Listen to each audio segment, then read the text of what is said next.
This Vision Ireland podcast contains chapter markers. If you want to skip the intro or a topic you don't like, you can use chapter markers to do so. Chapter markers are only supported in some podcast apps. Enjoy the show.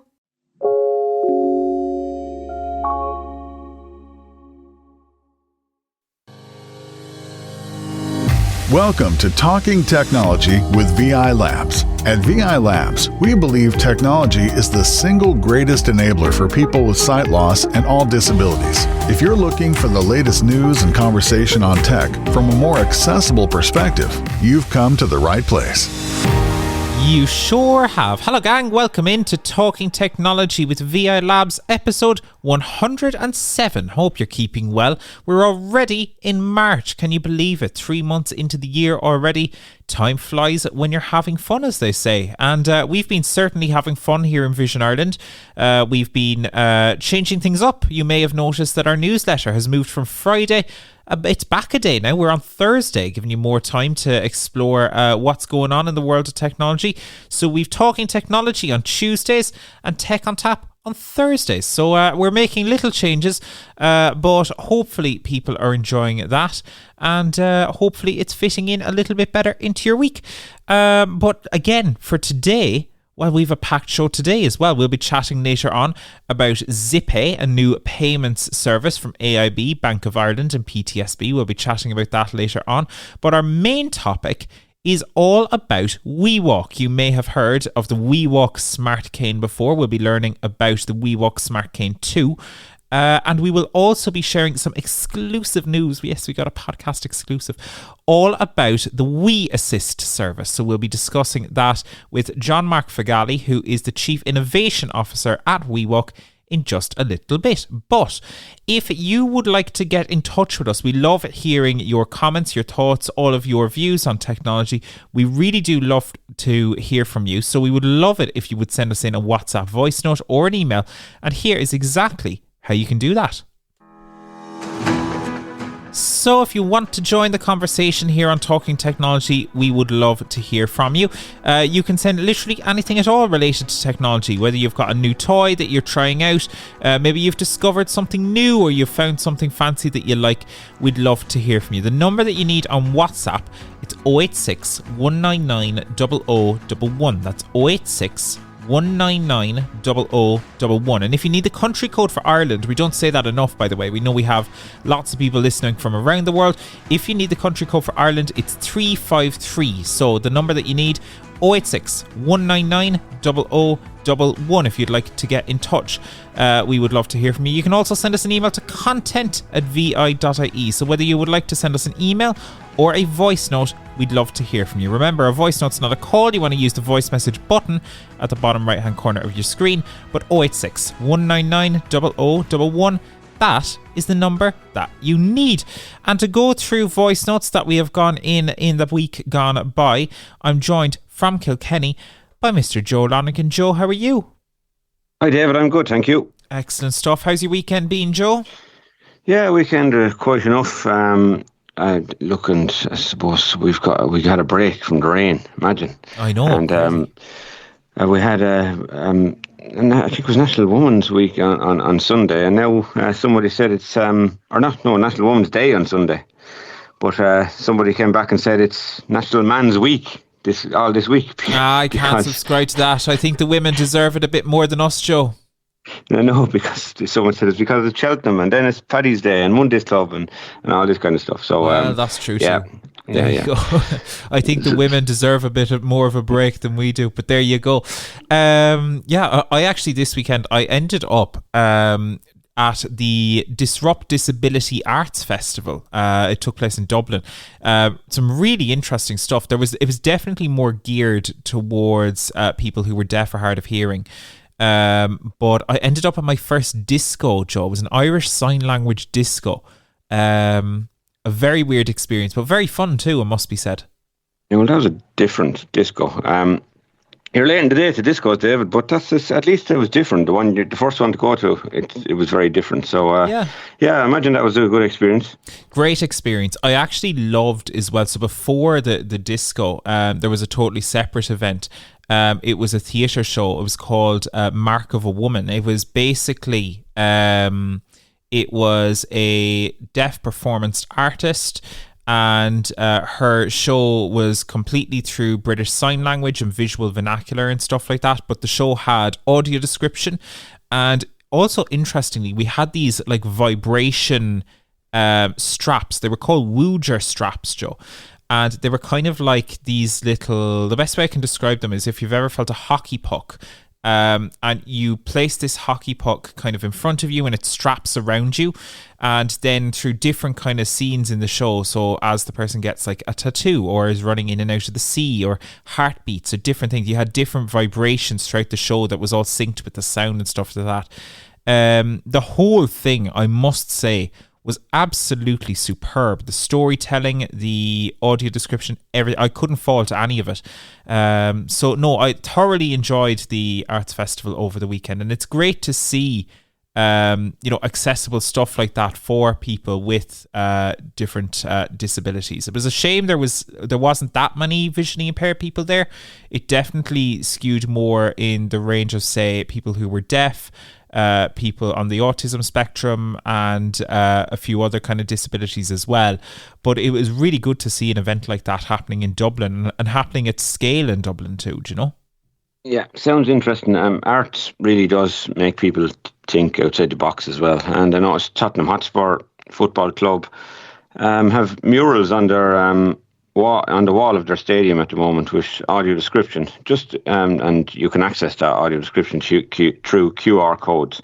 So that's another interesting thing I found out at the weekend there, and it just shows you how art can open people's minds to given and getting information. Absolutely. And you wrote as well about London Fashion Week. There was a great article there in Tech on Tap last week that you had written about London Fashion Week, and they had done some really cool stuff around accessibility as well. Yeah, well, London Fashion Week, I suppose it is one place that I think a lot of vision impaired people feel excluded, and because of that, some people tend to wear the same things all the time. But if our mind is open to it and we get included in audio description, or even if they maybe made more programs that were aimed towards us and gave us some of the information, then we could be included a bit more in the fashion industry as well. So it was nice to see that London Fashion Week did include some audio descriptions and some touch facilities as well, and mainly because of one particular famous hair designer actually has a father who's blind, and she set up a company that has supported all of this. Very good. Very cool stuff. So, Joe, back to voice notes then. We did have a voice note in this week from regular contributor Edvard. And it is Edvard's birthday. We'll wish Edvard a happy birthday in a bit. But he got a great surprise on his birthday because he discovered something pretty cool about Google Gemini. Hi guys, so I just figured out a little trick that you can do with Gemini. Just like with Suno, you can actually create songs with it.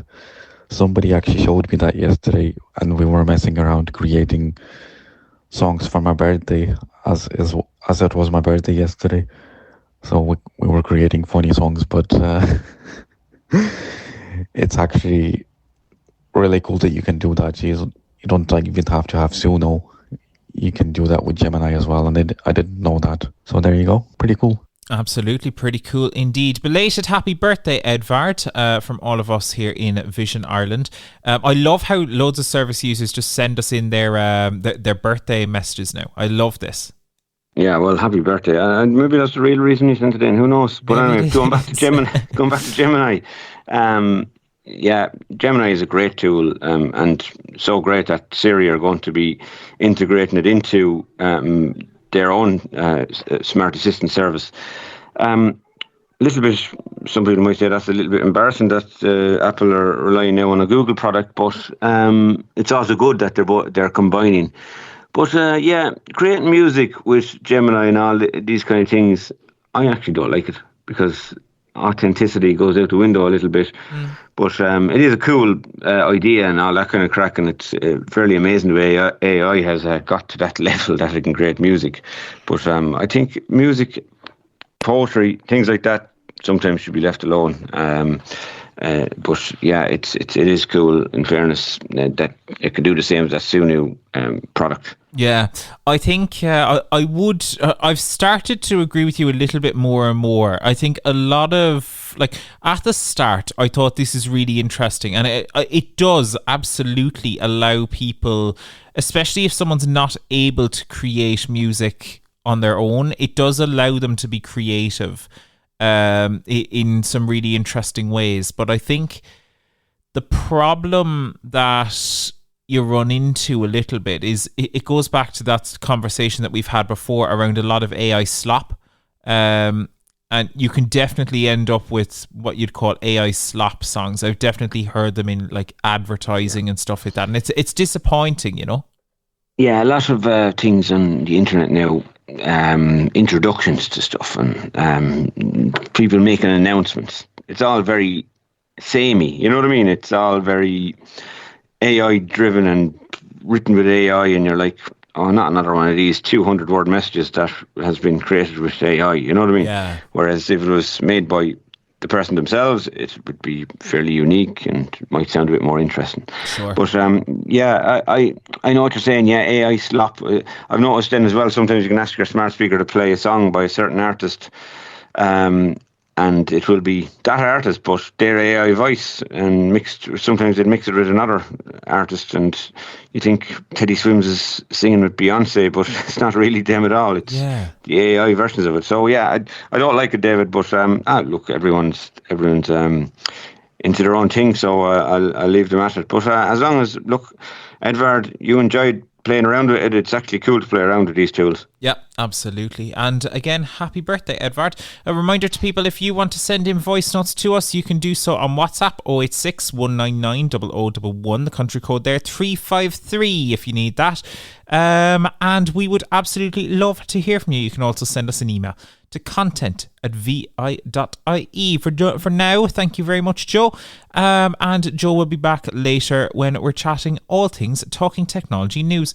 But now, though, it's time to have a really interesting conversation about weWALK. For those of you who haven't heard of weWALK before, they make the weWALK Smart Cane, now the weWALK Smart Cane 2. And this is a regular long cane, a standard long cane that you or I may use, but it has some really cool and interesting smart features built in. And to discuss all that and more, I'm joined on the podcast by Marc Feghali from weWALK to tell me all about it. Here is what happened when I caught up with Marc. So joining me now on Talking Technology, I am delighted to be joined for what I believe is their first time on the podcast by Marc Feghali, who is the Chief Innovation Officer at weWALK. Hi, Marc. How are you getting on? Yeah. Thank you very much, David. Our first, but hopefully not our last. It's great to be on the show. Hope so. So, Marc, I suppose to start off, as it is your first time on the podcast, for those who haven't heard of weWALK, even as a company, tell me a little bit about weWALK, where it all started and where ye are now. Yeah, of course. So weWALK is actually built by a team of people with lived and professional experience of visual impairment. So we came together as a group of people that love our long canes, that have, dealt with the visual impairment our lives, and realized that we could do so much more with technology. And the way that we wanted to do that is with the weWALK Smart Cane. We love the white cane. It's a ubiquitous tool, but it could do a lot more. And that's exactly where weWALK came about. So we took a standard white cane, we chopped off its rubber handle, and we replaced that handle with the weWALK handle, which has all the smart bits inside. So an ultrasonic sensor for upper body obstacle detection, and patented smartphone connectivity, so that you can control your smartphone, get turn-by-turn navigation, all from your cane without having to take up your phone. Now, this Smart Cane 1 launched in 2019. Of course, we learned a lot, but it validated the user needs for us. People, liked the product, and they told us, hey, you should keep doing this, and here are a few things that you should fix and improve. And that's exactly what we did. And we launched our Smart Cane 2 in 2025. It's actually just been over a year since Smart Cane 2 launched, and it's the world's first smart cane to look and feel like a traditional white cane. So all the benefits of obstacle detection, navigation, and voice control, all from your cane, basically, as you're going around. That's cool. So I suppose that Then if we touch on the actual concept of a smart cane, we've had companies like Glide and stuff like that on the podcast here before. But this, I suppose the difference is, this is, as you say, very much a cane at heart. It's the same as the white cane that I'm using. It just has the smart bits at the top.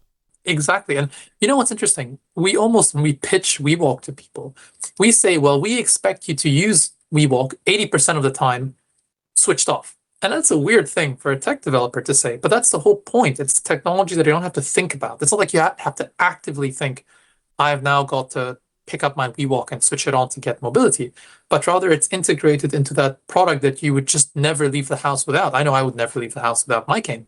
So it's just there, and it's just that extra bit of confidence, that extra companion that you can use when you need it. It's designed in an ergonomic way where, number one, you wouldn't be able to distinguish it from a standard cane. But number two, you can still use your standard continuous contact, 2-point touch, same technique that you would use when using a long cane, except now it's got some smart bits inside. And it just for people, because I know people get really into this kind of stuff. So it has all the same kind of cane tips and stuff like that people will be familiar with. Like all of the non-techie bits are the exact same. Oh yeah, the exact same. So we ship with an Ambitech graphite cane by default. So that cane's already readily attached to your weWALK smart cane, and it comes in your standard Ambitech sizes as well. And the tip of the cane is just a standard hook-on tip. We provide the cane with a Pathfinder tip as stock, but of course we're experimenting with other tips as well. The Pathfinder being one of the most premium tips Ambitech make, and we wanted the best tip for the best shaft. It is very much so a standard cane experience. So let's then talk about, that's kind of smart canes, I suppose, as a whole. It's taking the standard cane and kind of giving it some tech. But for the smart cane 2 then, what does that tech involve? You mentioned some of the sensors there, but what can the actual cane do that my regular, not smart cane can't do? Of course. So to get a little bit techie and geeky, because we like doing that at weWALK. So weWALK has a bunch of sensors inside. It's got an ultrasonic sensor, an IMU, an inertial measurement unit, which includes a gyroscope, compass, and accelerometer, Bluetooth connectivity, microphone, speaker, and a USB-C port for you to be able to charge up your cane through, any standard power bank or USB-C connection. But all the sensors are pointless, so they don't do what the user wants to do. So let's actually talk about what it does for you. The way that we like to describe weWALK is a pyramid of 4 stages, with the main feature, the main used feature being sort of at the bottom, the widest block of the pyramid, and the more sort of experimental, sort of more newfangled features, if you like, being all the way at the top, where we're even still discovering how useful and how important they are because of all the new ways in which they're being used. So the bottom of that pyramid is the standard cane mode. So again, weWALK switched off, standard cane. It's giving you the ground level obstacle detection for tactile paving, drop-off detection, and everything you'd use your standard cane for. The level above that then is weWALK safety mode. So you don't even have to have your smartphone connected for this. weWALK safety always works because we know it's a safety critical feature, but that's for your obstacle detection and your flashlights. The cane has a built-in flashlight. Really handy if you're low vision at night to sort of detect things, or if you have no functional vision, again, just very helpful to let people know that you're there. It kind of lights up the way for others to see you at night. And then the obstacle detection really is a standout feature, and most people actually just get their weWALKs just for the obstacle detection. It's a state-of-the-art TDK sensor with a custom horn that we've designed. So a horn is what sort of directs the signal, so it only picks up the things that you want it to pick up. We've custom designed that based on traditional cane technique, so that it's almost like having a cane pointing up. So as you move left and your cane starts to beep or vibrate, there's something to your left.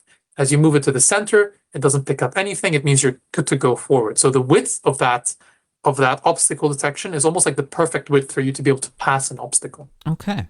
And you can how far out before we just move on from the obstacle detection specifically, how far out can that detect an obstacle? Because I know I've been described, obviously I've a little bit of usable vision, and when I'm using that, I tend to be quite quick as a cane user. How far out can a weWALK Smart Cane 2 give me a warning? So we have different ranges. We've got short, mid, and far. Our short range takes your obstacle detection just to about where the tip of your cane is. So that's really useful if you're indoors, if you want to detect things like doorways. It's short enough where it won't just be beeping all over the place. Mid is then just a meter past the tip of your cane. So that's useful for quieter streets, if you'd like, or larger indoor spaces like bus or train stations. And then we've got far, which is almost 2 meters away from you. And that's really helpful if you're a very fast walker, or you've got lots of low-hanging branches, or you sort of want to be extra careful when you're in an open outdoor space. We found people using it in ways that we weren't anticipating. So because the obstacle detection has beeps or vibrations, depending up to you, that get faster as you get closer to an object, people have been using it to detect the positions of revolving doors, lift doors, and to follow people in a queue rather than having to use the tip of their cane to touch up against their heels, but rather using the vibrations and pulses, which are very discreet, of the smart cane to tell as a queue is moving forward. So quite handy. That's cool. That's very cool. Yeah. Yeah. And actually more recently, we've even introduced the ability to use the flashlight for obstacle detection. So where if you come close to something, it'll actually light up the way as well, which is quite nice. Oh, that's very cool. Very a unique feature. So the next level up, level 3, is the smartphone connectivity. Now, I'm sure I'm not the only one that's experienced this, but imagine showing up to your bus stop. You want to know when the next bus is coming. You've taken out your smartphone. You've got voiceover on. It'll probably take you, I guess, call it 30 seconds to open up Google Maps, find the search box, and you've got to type in the stop that you're at or click on it on a visual map on a screen.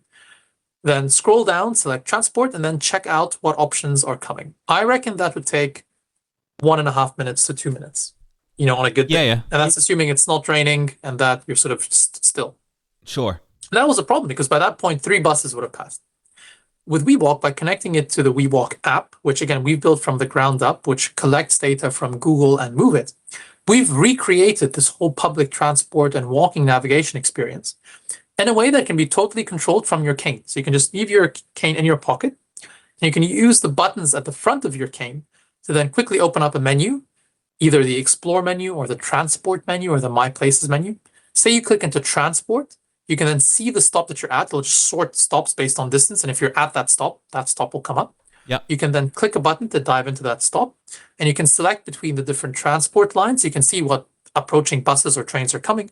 Or you can navigate to that stop if you're not closest to that stop yet, but you just want to quickly start a navigational journey. And you can do that with restaurants, or cafes or universities or anything under the Explore section as well. So you can find out nearby places, discover places around you, and quickly navigate there straight from your cane. So what would have taken minutes in the past now essentially takes seconds, and you don't have to take out your phone. So say, and I'm particularly conscious of just getting my phone out in London.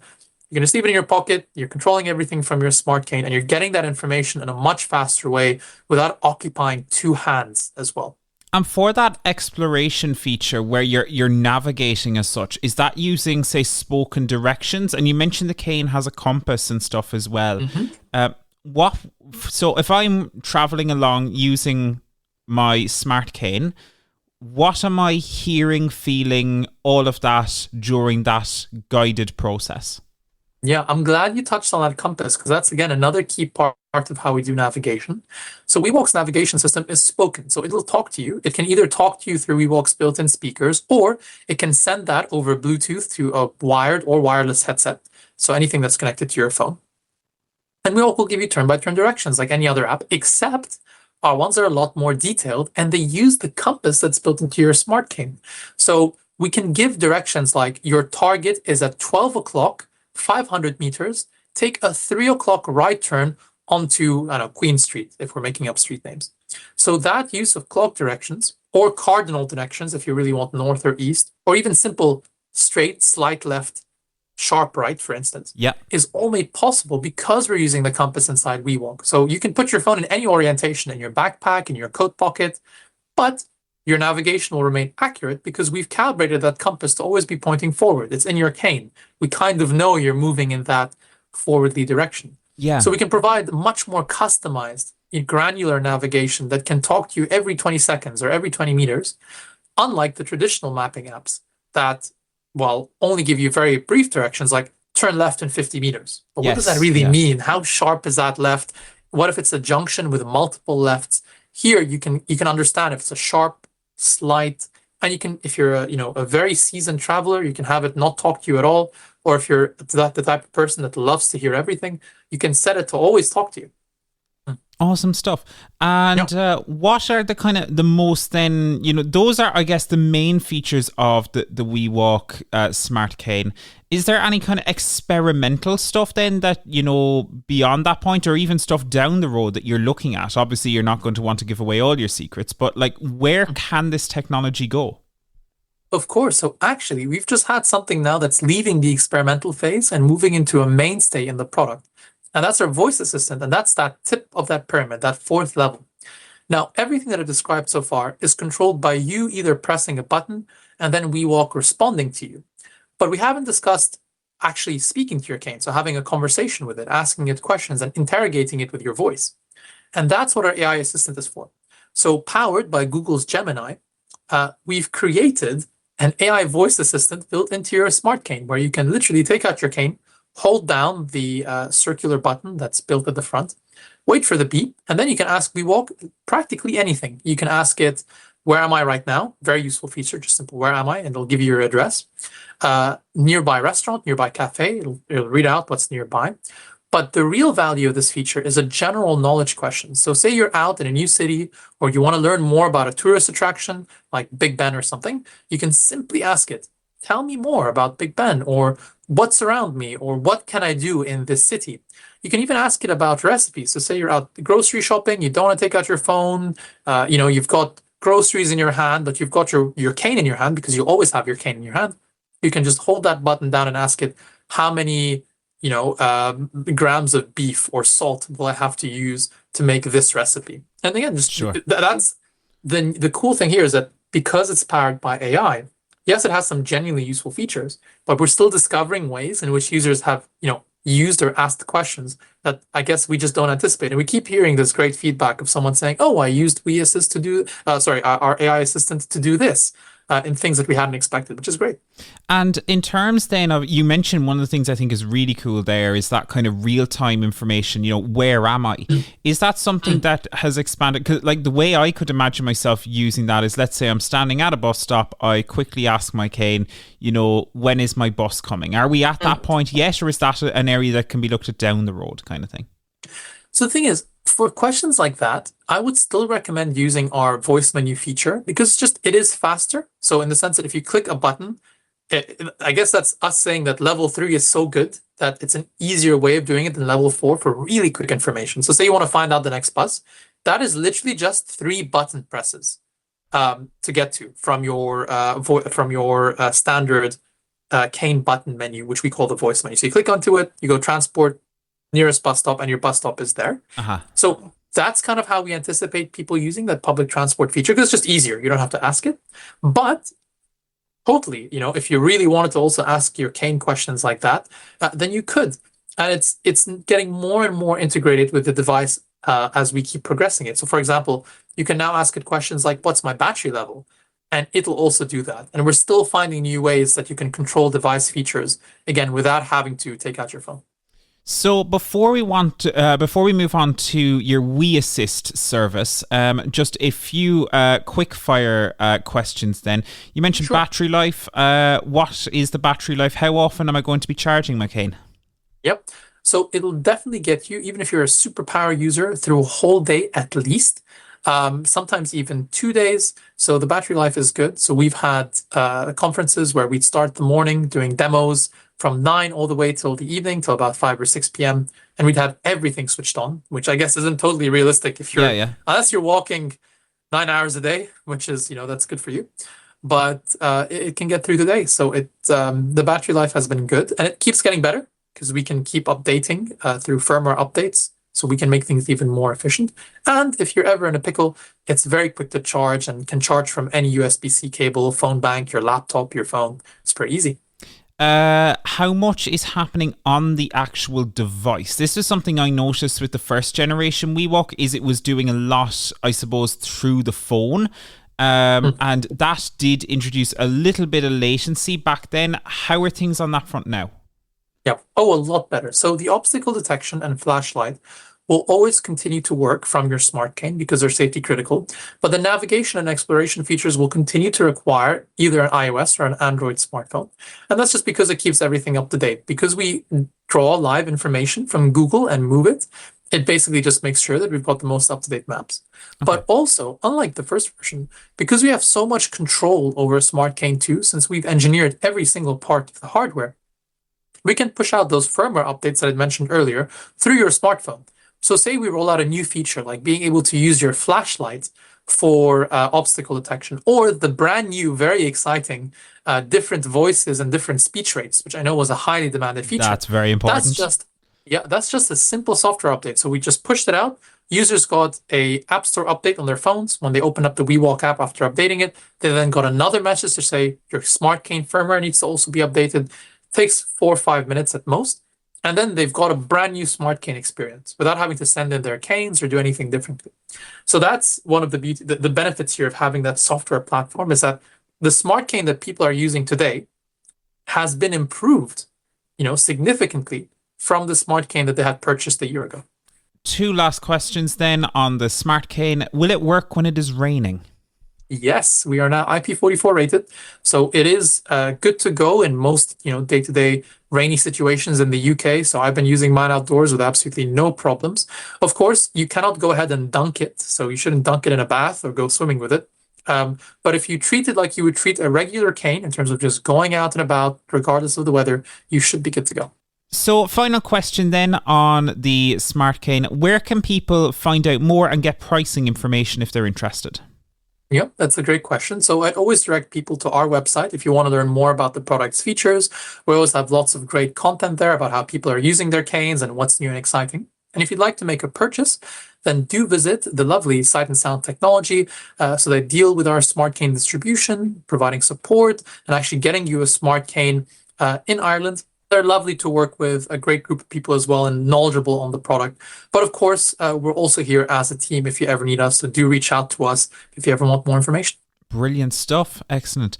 Very interesting product. Now, I did want to chat to you. Last week, you had a really cool summit, your new yearly summit, and you announced the international launch of a service called WeAssist. So what is WeAssist? This is separate from the cane entirely.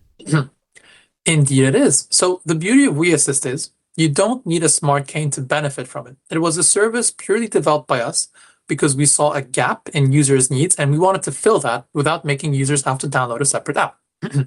So we heard time again from our smart cane users that, yep, we love the smart cane, we love the weWALK navigation app, but there are still certain areas where I still need help to get a complete mobility journey. It could be the last mile problem. So finding a specific flat door within a building after your weWALK has gotten you there. Or it could be at a tube station. Or it could be at the grocery store. So reading a particular label. It could even be doing or helping your kids out with maths homework. There are some great services that exist out there. There truly are. So if we think of other services like Ira and Be My Eyes, they're wonderful services, plenty of space for all of us here. But we realize we've got a great user base that's already in our weWALK app. Why don't we give them a professionally trained, sighted agent that they could rely on when they need to be able to access and complete their journeys or do any of these other tasks that they would want to do. Okay. And that's how WeAssist was born. So you don't have to download a new app. You simply take out the weWALK app, which you've already got installed. You click a button that says connect to an agent, and you'll be connected to some of our professionally trained sighted guides. And the nice thing is, I use the word professional here, and I put a lot of weight on that because they are professionally trained. They've been trained up not just by us, but by the RNIB as well, who helped develop the curriculum for how to speak to a visually impaired person, what are our particular needs, the right questions to ask. So you can always rely on a certain level of support. Super. Excellent stuff. And is that going to be a kind of subscription service in a similar way to the likes of an Ira then? It is indeed, but as part of this launch, because it's such a big thing and such an important thing for us, we are providing loads of free minutes for people to enjoy. And you also have a bundle. So if you want to learn more about the different minute pricing, anyone can actually just take out their weWALK app and they'll have a list of minutes that they can then purchase to supplement their free minutes as well. Brilliant stuff.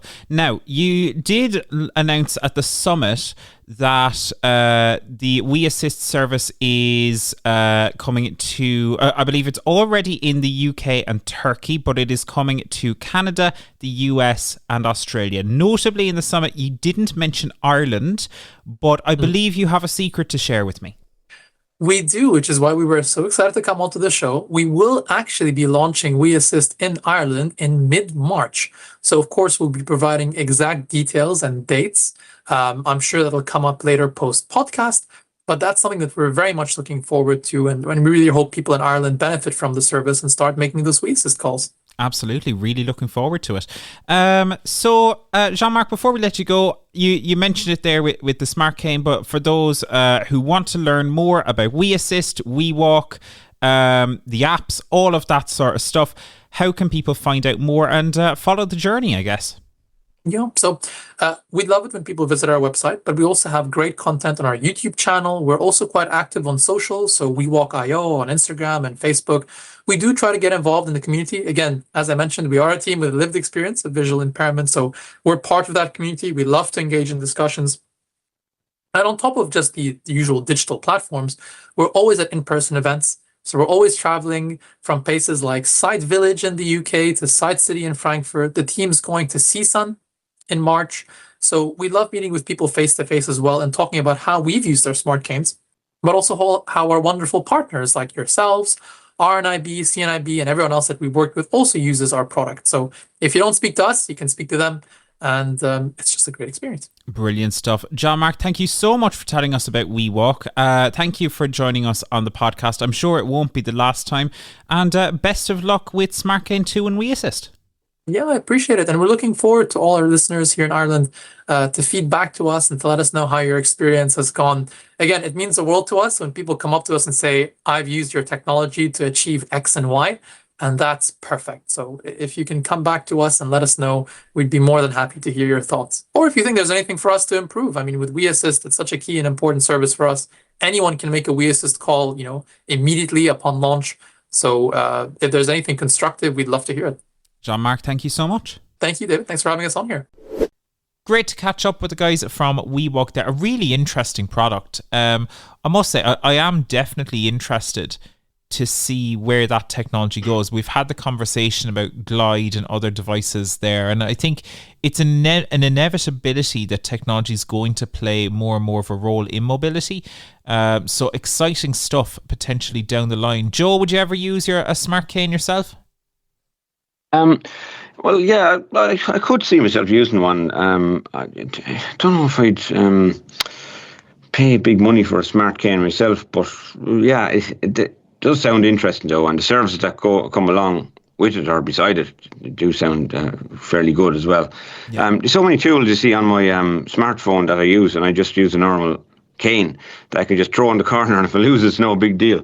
But yeah, I suppose I could see myself using it. I'd love to try it out actually and just give it a go in real life and see would it suit me. Because I don't think you can say if you'd use anything until you actually try it. You know what I mean? That's it. And I'd love to, I'd love to know more. I think it's a product that I don't think you can fairly judge without trying.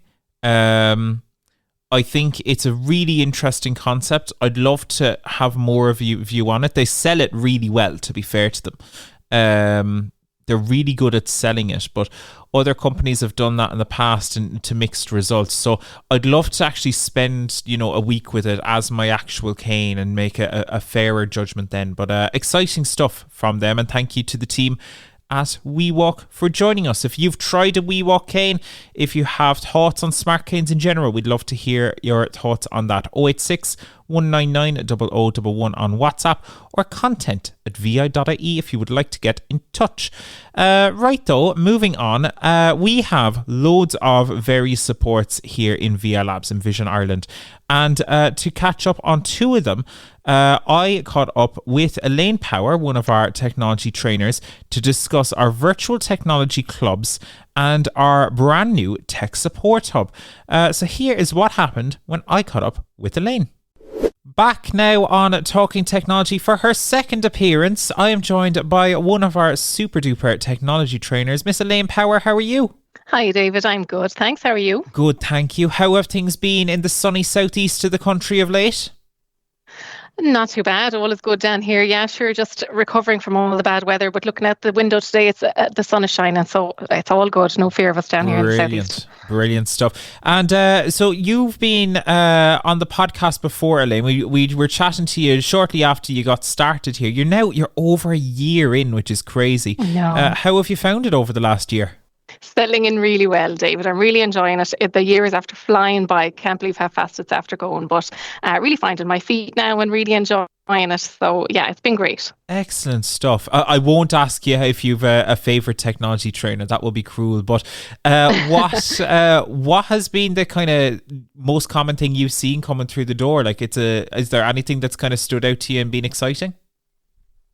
Yeah, I suppose, well, the Meta glasses over the last while have been really exciting, I suppose. And in the last couple of months, that's been the most prominent thing that people are, really wanting to know about, I suppose, something new and something exciting for people. So that's been great to kind of be there at the start of that and kind of come in on with that. So it's been nice to be a part of that. And I suppose other than that, like, it's everyday things, practical stuff that people want to know about, it's great, come in with their phones or, ways of using their phones to maybe read something or help with downloading an app or setting up a phone with accessibility features or things like that. It's those everyday things that make a difference to people that, I really enjoy doing. And there seems to be, lots of that. So that's a lovely part of the job. Fantastic stuff. So, Elaine, we want to bring you on to chat a little bit about some of the stuff that we do in labs, namely the Tech Support Hub and our virtual technology club. So we'll start with the tech clubs. We've talked a little bit about them before on the podcast, but for those who don't know, what are the Vision Ireland tech clubs? Okay, so I suppose the tech clubs are what I would say a friendly, relaxed environment for people to kind of discuss all things technology. It's where people come together in groups and talk about, their experiences, maybe what technology they're using, and share their thoughts with others. I suppose you can do them virtually. There's online virtual technology clubs. So for people who maybe can't travel or live in rural areas and they kind of want to find a way of connecting with people, there is that flexibility of joining from home where you come in with the group and you just chat away. The trainer is facilitating the group, and you're talking about things just like, it's not a formal class. We're all learning together. We're learning as much maybe sometimes from the people participating in the group as much as they are from us. So it's a lovely thing. It's really learning together, picking up practical tips. And, as I said, it's a lot of what happens come from real life questions. So people in the group might say something like, oh, I'd like to be able to send a picture to my son or daughter, or I'd like to be able to listen to podcasts. And that kind of leads a conversation of what people are using or how they're using things. And we just share thoughts and ideas. And it's just a really nice way to kind of learn a little bit and connect with people. There's also, you'd be discussing things like emerging technologies, what's happening, what's new. And people like to kind of come in and hear that and kind of get some experience from others that maybe might have used it or come across it. In some cases, there is some in-person ones as well on local levels. So people can maybe come in face to face. Some people might like that aspect of it too. They can just email in training@vi.ie to check, what's happening in their local areas. And I suppose one important part of the technology clubs is it's a really strong social element to it as well. So, people enjoy meeting others who, or understand the challenges and the opportunities that technology brings. So it's a lovely way for people to kind of connect and learn in a kind of informal, friendly environment. And there's people in the clubs who have loads of experience. They know lots about technology and can share lots. And you have other people who maybe are beginner level, just coming into the world and learning from the others. So it's great space. And it's fun. We have a bit of crack every week or every second week whenever they're on in your local area, and it's a great way to kind of hear what's happening on the ground with technology and share ideas. So in a nutshell, a friendly, relaxed space to learn about your technology. Excellent stuff. And I know that you do you do the tech club obviously in the southeast there, and I know you've done some stuff recently. I think you have a member of An Garda Síochána in. You're doing some stuff with other kind of groups as well, which is fantastic. Yeah, no, it's been super. So one of the things, we kind of pick up week on week. So mine happens every second week, and we kind of discuss, what are people's things going on in people's lives, and it has come up from time to time about scams and frauds, and maybe getting phone calls or links in text messages and stuff, and how to deal with them. And this was something I kind of picked up on, so I reached out to our local crime prevention officer, and she came in on our call this Wednesday, and she kind of chatted all about how to protect yourself, and try to take some of the fear around it all, and give some tips and tricks to the people in our club about how to kind of protect themselves. And they really found it beneficial, and it's great to kind of have that and have another voice in the choir, so to speak, so that it's the different people, and maybe guest speakers just bring something different and another level of expertise, which is really useful and beneficial. And the participants all really enjoyed it this week, so it's something definitely hope to keep doing going forward. Excellent stuff. So if people want to sign up for them, they can check those out on what's in their local area by sending an email to training@vi.ie.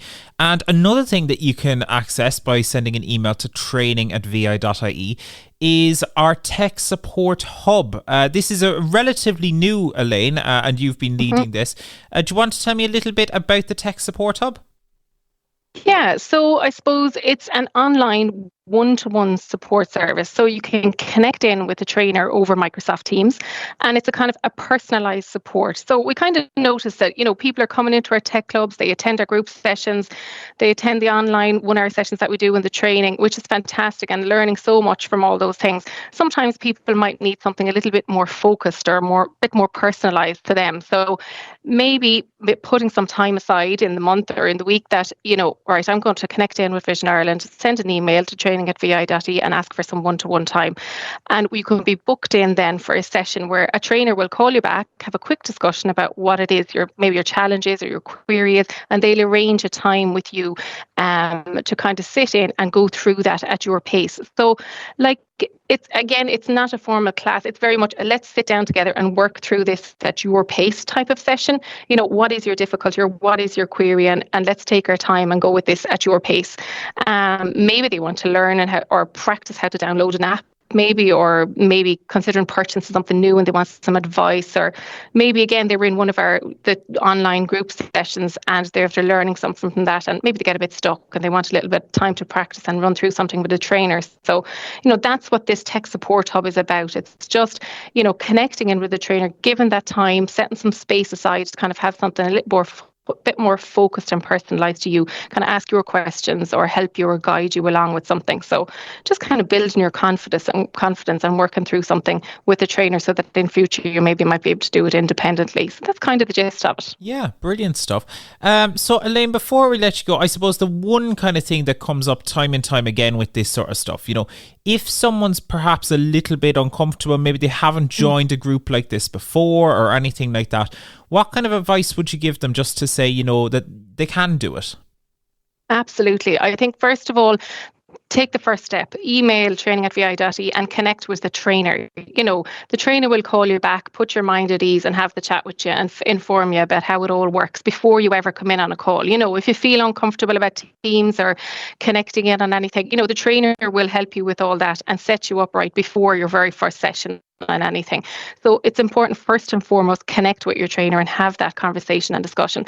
And then I suppose remember that everybody else was in the same situation as you one time or another. Everybody had a first time starting, and, everyone in our groups is very welcoming and very, very kind and is dying to have new people in and hear from new voices. So, it's something to look forward to, not something to fear, but take the steps, send the email and talk to the trainer and put your mind at rest.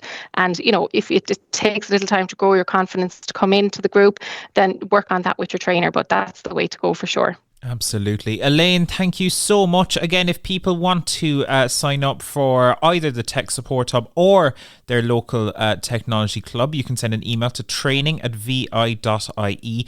Or if you get stuck, you can also call the VI Labs help desk. That's 1-800-911-110. That's 1-800-911-110. Just tell the team there that you're looking to join a tech club or a tech support hub or anything like that, and they'll be more than happy to help. But for now, Elaine, thank you so much.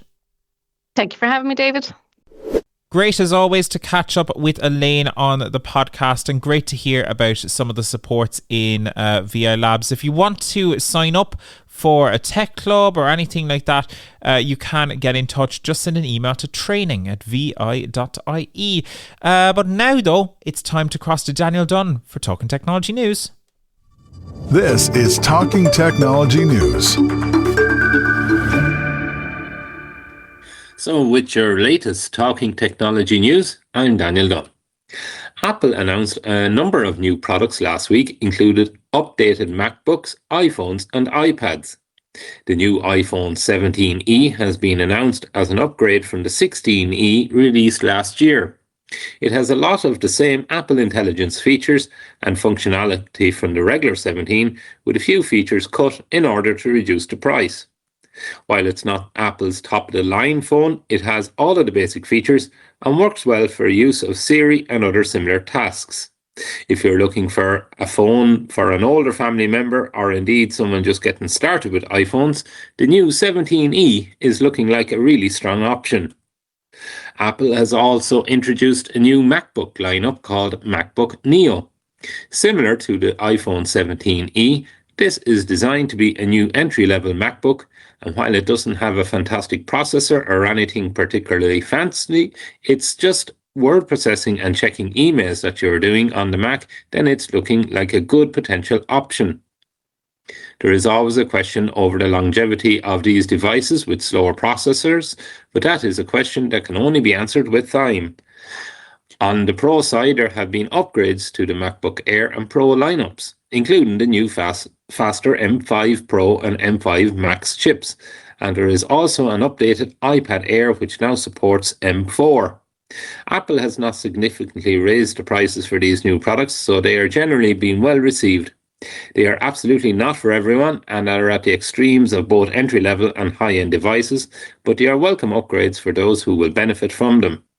You can get more details on all of these devices in last week's technology newsletter or on the Vision Ireland website. New payments Zippay is launching in Ireland today in a bid to compete with services like Revolut.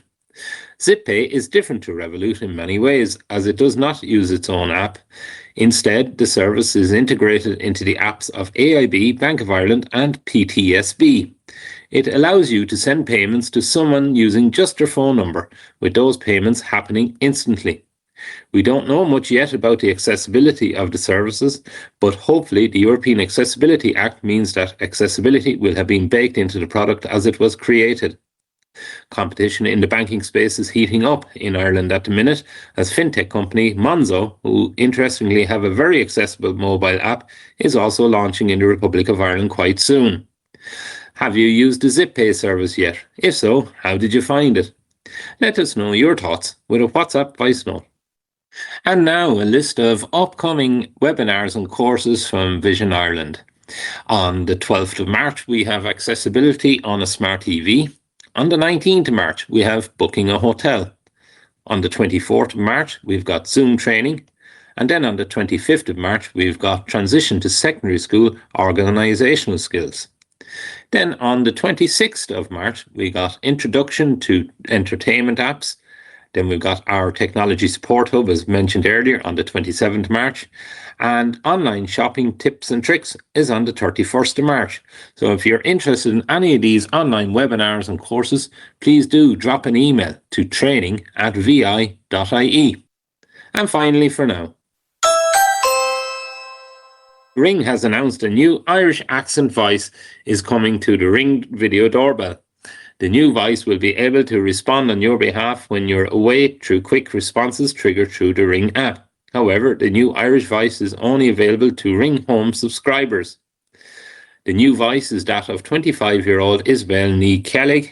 Isabel, who's from Dublin and currently lives in Galway, is a former primary school teacher teaching through Irish who left full-time teaching to complete a Cealtas Garmal Sná Mean master's degree in media. During her studies, she's worked as a musician and in the media, most recently on TG Cahir's Ross Naroon. So here is how her voice sounds on Ring devices. We can't answer the door right now, but if you'd like to leave a message, you can do it now. Speaking about her new role as the voice of Ring video doorbell, she said, "When I found out I'd been chosen, I rang my mum and told her I got it. My brother was with her at the time, and his reaction was so funny. He was like, "So you're going to be a doorbell?" It was gas. She also spoke about why it is important that the Irish language is shared through products like this, adding there's a huge rise in the Irish language at the moment, even in ads and on posters. Lots of things are shown in 2 languages, so it's very important to have that option as well. Here is how the quick replies sound in Irish. Díolchait, ní féidir linn an doras a oscailt faoi láthair, ach mos mín leat tatarth gheara ágáil, is féidir leat é sinna dhéine inis. The new voices are available for users in both Ireland and in the UK. An update may be required to use the new Irish language voices, but you can check for updates through the Ring app. Do you use Irish accents on your devices or screen readers, or do you prefer to use the more traditional screen reader voices from America or Australia? Let us know your thoughts with a WhatsApp voice note. And that's it for now. A reminder that if you're looking for more technology news, you can now receive our Tech on Tap newsletter every Thursday. Full details can be found on www.vi.ie. For now, though, it's back to you, David. Thank you so much, Daniel. Do you know, Daniel, I must say I love the new Ring video doorbell voice, but I have a story to tell here. Let's just have Talking Technology story time. Fun fact, I was in the final 5 to be the voice of the Ring video doorbell for Ireland. I still remember, it was not a surprise to me when I heard those lines, because I remember learning off those lines for an audition and stuff like that. It was, so this was like, I think it was like summertime-ish last year. Did the audition for the voice of the Ring video doorbell. And it was a video audition, so we did that in a shopping centre down here in Cork. They held a few auditions around the place. And then going back again, about a month later, I'd say it was, I got a WhatsApp. And they were like, right, we want to have a call with you. And it was basically like a casual kind of job interview. You know, I was asked, why do you want to be a doorbell? And it was really just vetting and stuff like that. And we had a really fun and interesting conversation. But it turns out that I did not, unfortunately, become the voice of the doorbell. I made the final 5, but Isabel got the role, and I must say she does an absolutely fantastic job. She does. She does. Very good. Really but good. David, I think you should have qualified as the man's option. You know the way most of these the male option, a male and a female option. So, well, listen, definitely Ring, they missed a trick there. Ring, if you're listening, I'm still here. But no, congratulations to Isabella. There's a few interesting phrases that you can get with the quick replies.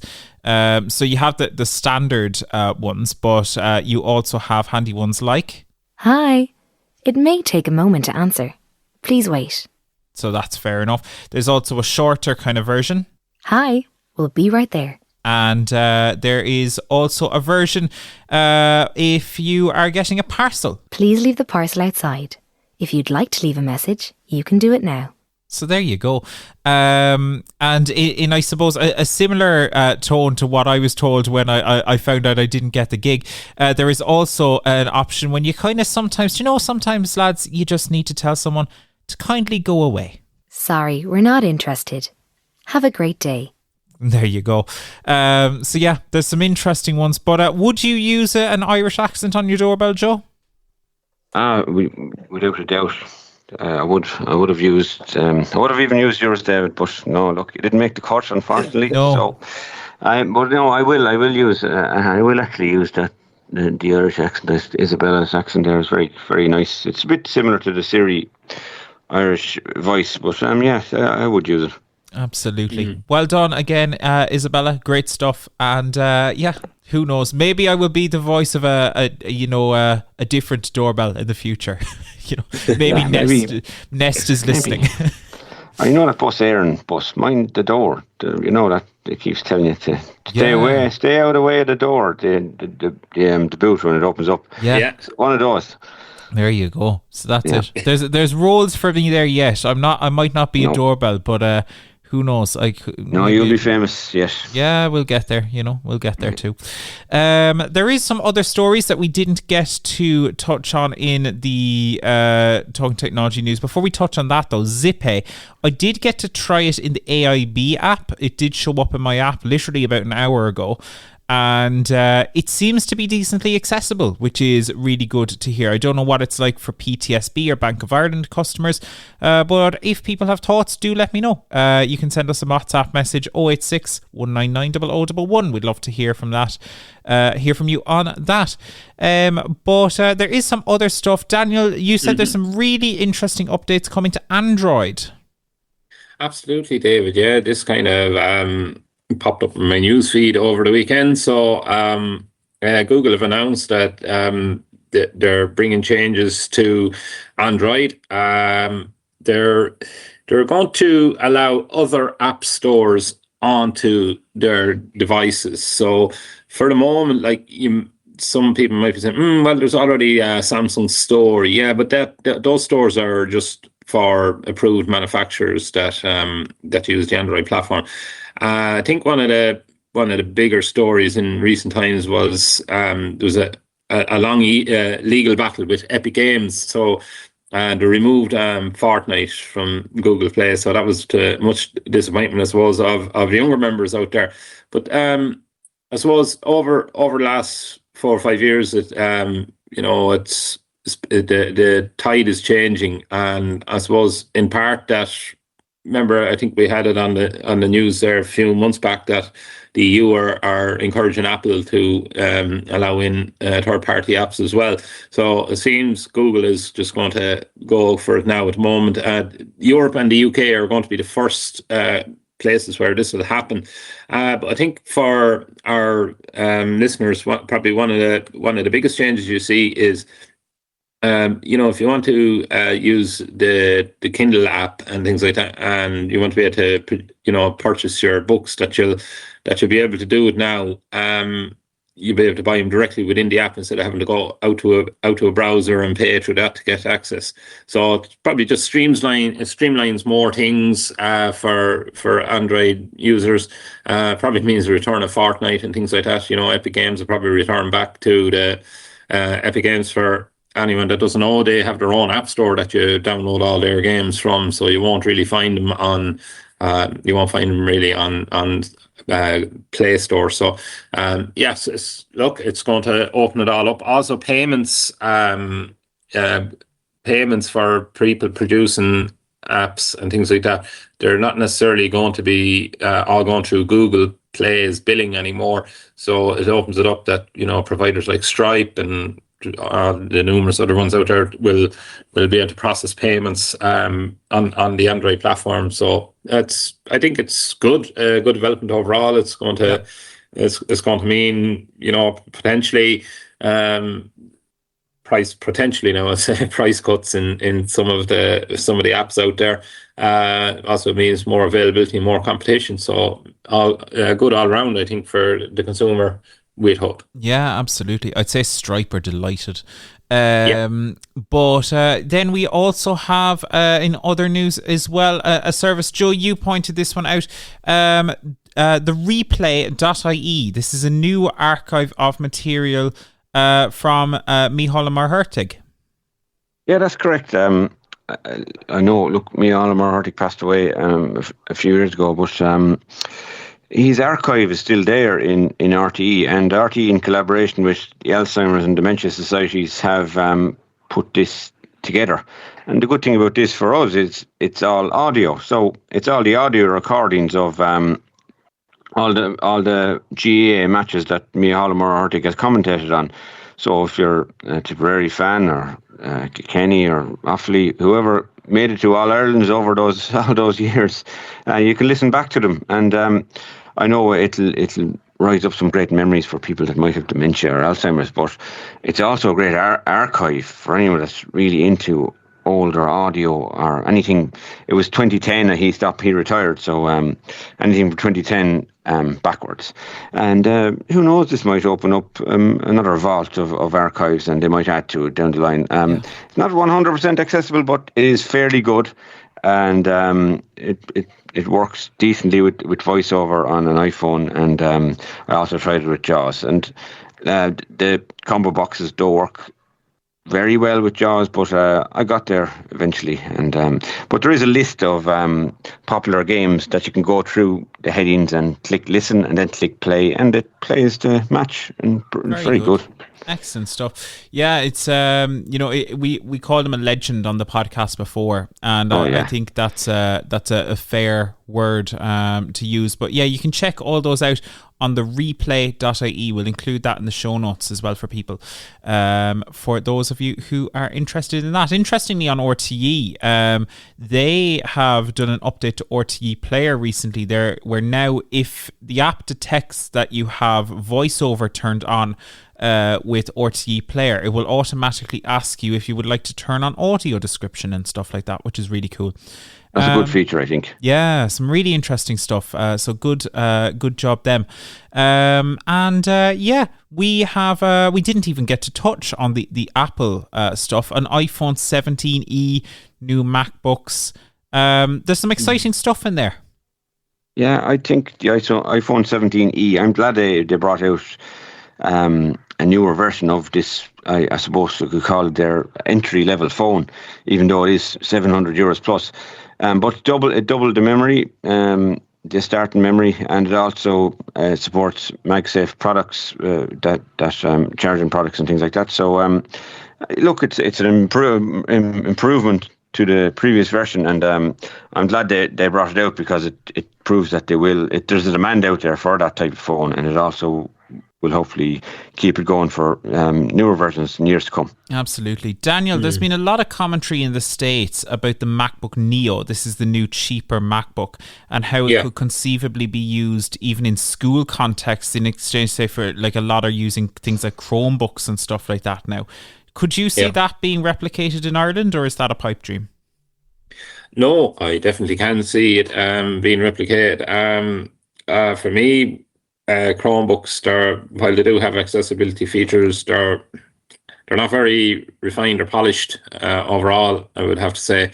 And if you have the same things built into the MacBook Neo, which is VoiceOver and the standard magnification that's across all Apple devices, whether iPads, iPhones, or MacBooks, I think that's going to be a huge plus for students that maybe want to be able to use Apple's accessibility features, but up to now, in a laptop form, up to now have been kind of priced out of the market, I guess. So I think this is a major good thing for those potential customers. Absolutely. And Apple will probably win, because it's one of these things, if you get them young, you get a long-term customer there. So that's going to be very interesting to see how that impacts the market. What's potential price? Potential price is around £700, Joe. So I've seen a market that has $599 US, Australian dollars. And so it'll be interesting to see, will they keep that 599 team when it comes to euros? Who knows? Interesting stuff. But yeah, it will be interesting to see. But I think definitely good to see Apple getting into the game on the cheaper side of laptops too. But hey, lads, thank you so much for going through that. If you want more news, you can sign up for Tech on Tap. Now every Thursday you can find full details on the website vi.ie. And hey, that is about our show. Thank you so much for listening. Remember to subscribe to Talking Technology wherever you get your podcasts if you haven't done so already. And why not leave us a rating on the apps as well? Maybe, hopefully, we'd love a 5-star rating. And you can also send us a message to content@vi.ie if you have any feedback. We'd love to hear from you as well. But for now, that is our show. Thank you so much for listening. We'll see you in 2 weeks' time for another episode of Talking Technology with VI Labs. See you then. Thanks for listening to the Talking Technology podcast with VI Labs. If you'd like to support our show, please visit vi.ie/donate. Talking Technology is proudly sponsored by IA Labs, the market leader in digital accessibility services. IA Labs, digital inclusion, your legal obligation.